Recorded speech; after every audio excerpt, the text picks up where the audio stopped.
अस्सलामुअलैकुम दोस्तों, welcome to my YouTube channel latest jobs. उम्मीद करता हूं कि आप सब खैरियत से होंगे।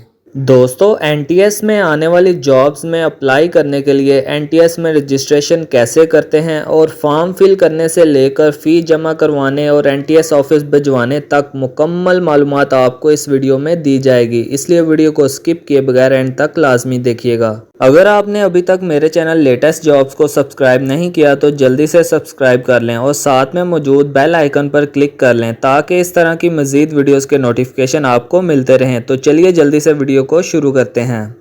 दोस्तों, सबसे पहले आपने एनटीएस नेशनल टेस्टिंग सर्विस की इस वेबसाइट को ओपन कर लेना है। इसका लिंक आपको डिस्क्रिप्शन में मिल जाएगा। उसके बाद थोड़ा सा स्क्रॉल डाउन करेंगे तो यहाँ पर ओपन एप्लीकेशंस के नीचे आपको जॉब्स मिल जाएंगी। आप जिस भी जॉब में अप्लाई करना चाहते हैं आपने सिंपल उस जॉब के नीचे डिटेल्स लिखा होगा, उसके ऊपर क्लिक कर देना है। जैसे ही आप उस पर क्लिक करेंगे तो आपके सामने उस जॉब की लिस्ट ओपन होकर आ जाएगी। उसके बाद दोस्तों, आपने सबसे ऊपर लॉगिन और रजिस्ट्रेशन लिखा हुआ दिखाई देगा। आपने अगर पहले से रजिस्टर्ड हैं तो आपने लॉगिन पर क्लिक करके लॉगिन कर लेना है, अदरवाइज़ आपने रजिस्ट्रेशन पर क्लिक कर देना है। उसके बाद रजिस्ट्रेशन के लिए आपके सामने ये पेज ओपन होकर आ जाएगा। यहाँ पर सबसे पहले आपने फ़र्स्ट नेम लिखना है, उसके बाद आपने लास्ट नेम लिखना है। उसके नीचे आपने सेलेक्ट ऑप्शन की जगह पर पाकिस्तानी या फॉरेनर सेलेक्ट करना है। थोड़ा सा नीचे आएंगे तो यहाँ पर विदाउट डैशेस आपसे CNIC नंबर एंटर करने के लिए कहा जाएगा, वो एंटर करना है। उसके बाद मोबाइल नंबर एंटर करना है। यहाँ पर वो मोबाइल नंबर एंटर करना है जो कि कन्वर्टेड ना हो या जिस पर बिज़नेस या अनवांटेड SMS ब्लॉक ना हो। उससे नीचे आपने ईमेल एंटर करनी है।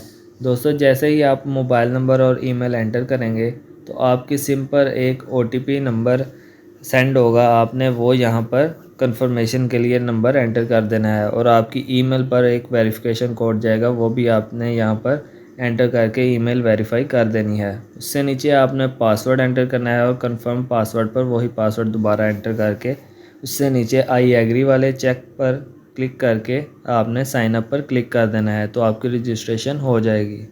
रजिस्ट्रेशन के बाद जैसे ही आप साइन इन हो जाएंगे तो आपके सामने कुछ इस तरह से डैशबोर्ड ओपन होकर आ जाएगा। दोस्तों, यहाँ पर थोड़ा सा स्क्रॉल डाउन करेंगे तो एप्लीकेशन का प्रोसेस बताया गया है, जो कि 5 स्टेप्स यहाँ पर लिखे गए हैं। उसके अलावा दोस्तों, इससे आगे यूज़र मैनुअल लिखा होगा। आप इस पर क्लिक करके यूज़र मैनुअल डाउनलोड करके ऑनलाइन एप्लीकेशन सबमिट करने का तरीका यहाँ से भी जान सकते हैं। उसके बाद थोड़ा सा स्क्रॉल डाउन करेंगे तो यहाँ पर कुछ इंस्ट्रक्शंस लिखी गई हैं, वो भी आप यहाँ से रीड आउट कर सकते हैं। उसके बाद दोस्तों, आपने लेफ़्ट साइड पर ऊपर 3 लाइनें बनी हुई दिखाई देंगी, आपने इसके ऊपर क्लिक कर देना है। जैसे ही आप इस पर क्लिक करेंगे तो तीसरे नंबर पर अपडेट प्रोफाइल लिखा हुआ दिखाई देगा, आपने इसके ऊपर क्लिक कर देना है। उसके बाद आपके सामने एप्लीकेशन फॉर्म ओपन होकर आ जाएगा। यहाँ पर दोस्तों, सबसे पहले आपसे प्रोफाइल फ़ोटो अपलोड करने के लिए कहा जाएगा। आपने ब्राउज़ पर क्लिक करके अपनी प्रोफाइल फ़ोटो अपलोड कर देनी है।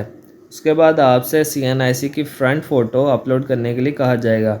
आपने उससे आगे ब्राउज़ लिखा होगा, उस पर क्लिक करके फ्रंट फ़ोटो CNIC की अपलोड कर देनी है। दोस्तों, याद रहे कि ये दोनों फ़ोटोज़ 5 MB से ज़्यादा साइज़ इनका नहीं होना चाहिए। उसके बाद थोड़ा सा स्क्रॉल डाउन करेंगे तो यहाँ पर आपसे आपका फ़र्स्ट नेम और लास्ट नेम लिखने के लिए कहा जाएगा, वो आपने यहाँ पर लिख देना है।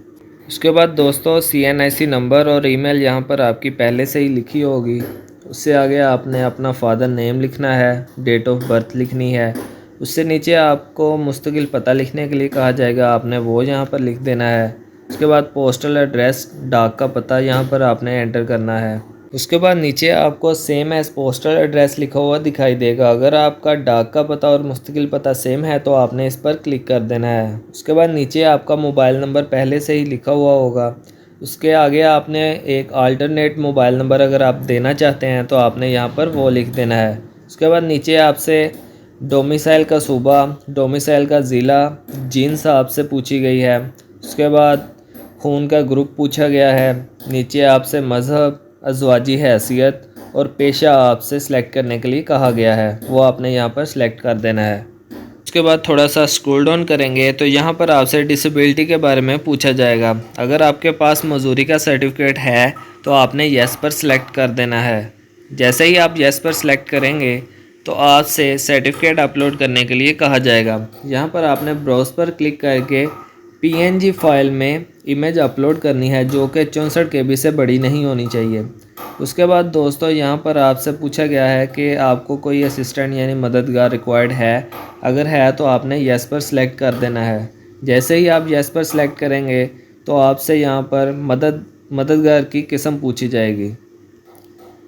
यहाँ पर आपने वो सिलेक्ट कर देनी है। आपको व्हीलचेयर के लिए कोई पर्सन चाहिए, लिखने के लिए कोई पर्सन चाहिए, यहाँ पे रीड करने के लिए कोई पर्सन चाहिए, तो आपने यहाँ से वो सिलेक्ट कर देना है। उसके बाद दोस्तों यहाँ पर थोड़ा सा स्क्रॉल डाउन करेंगे तो यहाँ पर स्टेटस पेंडिंग लिखा हुआ दिखाई दे रहा है।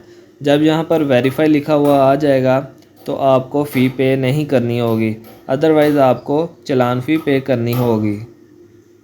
उसके बाद थोड़ा सा स्क्रॉल डाउन करेंगे तो यहाँ पर आपसे एजुकेशनल डिटेल्स एंटर करने के लिए कहा जाएगा, वो आपने यहाँ पर एंटर कर देनी है। उसके अलावा थोड़ा सा नीचे आएंगे तो यहाँ पर प्लस ऐड एजुकेशन का ऑप्शन आपको दिखाई देगा। आप इस पर क्लिक करके मज़ीद एजुकेशनल रिकॉर्ड भी एंटर कर सकते हैं। उसके बाद थोड़ा सा स्क्रॉल डाउन करेंगे तो यहाँ पर आपसे एक्सपीरियंस डिटेल्स मांगी गई हैं, आपने वो यहाँ पर दर्ज कर देनी है। इसके अलावा प्लस ऐड एक्सपीरियंस पर क्लिक करके आप मज़ीद भी एक्सपीरियंस ऐड कर सकते हैं। प्रोफाइल अपडेट करने के बाद दोस्तों आपने दोबारा से ऊपर लेफ़्ट साइड पर 3 लाइनें बनी होंगी, आपने इसके ऊपर क्लिक कर देना है। जैसे ही आप इस पर क्लिक करेंगे तो आपको सबसे नीचे ओपन एप्लीकेशंस लिखा हुआ दिखाई देगा, आपने इस पर क्लिक कर देना है। उसके बाद दोस्तों आपके सामने ओपन एप्लीकेशन की लिस्ट सामने आ जाएगी। थोड़ा सा स्क्रॉल डाउन करेंगे तो यहाँ पर दोस्तों आप जिस भी जॉब में अप्लाई करना चाहते हैं उसके आगे एरो बना होगा, आपने उसके ऊपर क्लिक कर देना है। जैसे ही आप उस पर क्लिक करेंगे तो आपके सामने उस जॉब की मुकम्मल पोस्ट की लिस्ट आ जाएगी। आप जिस भी पोस्ट में अप्लाई करना चाहते हैं आपने उसके आगे अप्लाई के बटन पर क्लिक कर देना है। दोस्तों जैसे ही आप अप्लाई के बटन पर क्लिक करेंगे तो आपसे कुछ डिटेल्स पूछी जाएंगी, आपने यहाँ पर वो एंटर कर देनी है। उसके बाद सबसे आखिर में अप्लाई के बटन पर क्लिक करके उस पोस्ट में अप्लाई कर देना है। अप्लाई करने के बाद दोस्तों आपने ऊपर लेफ़्ट साइड पर 3 लाइनों पर दोबारा से क्लिक करना है। अभी यहाँ पर माय एप्लीकेशंस लिखा हुआ दिखाई देगा, आपने इसके ऊपर क्लिक कर देना है। दोस्तों जैसे ही आप माय एप्लीकेशन पर क्लिक करेंगे तो यहाँ पर आपको फ़ी पे का ऑप्शन मिलेगा, आप उस पर क्लिक करके फ़ी स्लिप डाउनलोड कर सकते हैं।